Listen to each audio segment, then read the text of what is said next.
Update: she's been served. Hello everyone. Once again, thank you so much for the encouragement after my last post detailing the reasons why I finally decided to leave my 38M wife, 36F, and serve her with divorce papers. It feels good to get over that initial hump, but I know the road ahead is still lengthy and will be filled with many challenges. Ultimately, despite all the rough spots that occurred this past weekend, I'm feeling empowered that I am taking control of my life again. So, here is what has transpired since Friday. She comes home from work and visibly upset and unstable, but trying her best to pretend that nothing happened. She denied ever being served the papers, and took note of things of mine that were missing, and noted the kitty carrier out.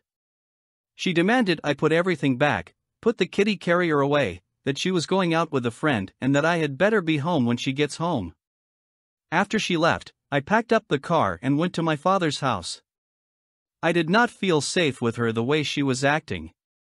The Ring doorbell captured her returning home a little after 10 p.m., then around 11:30 p.m. it captured her again in one of the strangest and most unsettling ways I have ever seen my wife behave.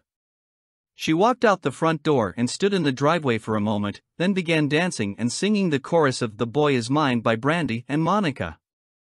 After singing the chorus of the song and a couple more verses, she walked back up the front stoop and tried to tear the Ring doorbell out, but she was unsuccessful and walked back into the house.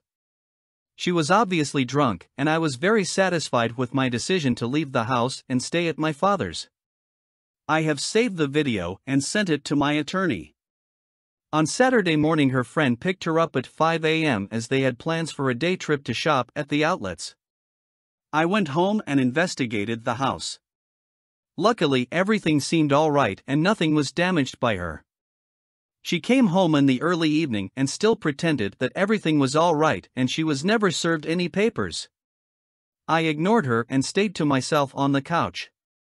Eventually she came and sat down, admitted to receiving the papers, then unleashed a number of different tactics on me to get me to drop the divorce. She threatened, mocked, begged, negotiated, pleaded, love-bombed and guilt me over the course of 2 to 3 hours, discussing everything. I held firm, laid out my case that I was unhappy and wanted out, that I was tired of being abused by her, lied to, and emotionally tortured. Surprisingly, she admitted to enjoying treating me the way she has, as every time I stayed with her and endured, it evidently showed her how much I loved her. I quickly pointed out the dysfunction in that, which she brushed off as being just the way she is and asserting that she will never sign any divorce papers. Things have calmed down. There's obvious tension in the house still, but we are coexisting and keeping things cordial. My attorney has advised that she has seen this plenty of times in her years of being a divorce attorney, and once all her tactics fail and she realizes that the divorce is not going to stop, she will turn to rage and go on the attack, so I'm preparing for that next. This is certainly the start of a very long battle, I'm sure. But I keep thinking of the goal at the end of all this, me, on my own and self-sufficient in my own place, not being tormented any longer. I absolutely cannot wait for that day. Now let's look at the comments. Congrats! You definitely are getting out of a terrible relationship. Who admits they abuse PPL and is delusional enough to say it proves love? The "you better be home" sounds an awful lot like a threat. I honestly wouldn't feel safe sleeping in that house. Keep in mind she is a cornered, angry animal. And they will do whatever it takes to survive. Her response to being served with divorce papers was to go on a shopping trip. Please secure your finances, alter your will and cancel any standing orders for bills, especially credit cards. You've had your closure conversation, and after that, if you were in any doubt that you are making the right choice, she should have bluntly removed any questions. Time for full gray rock technique and 180.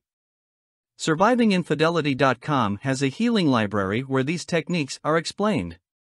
Find out from your lawyer if you have to live together.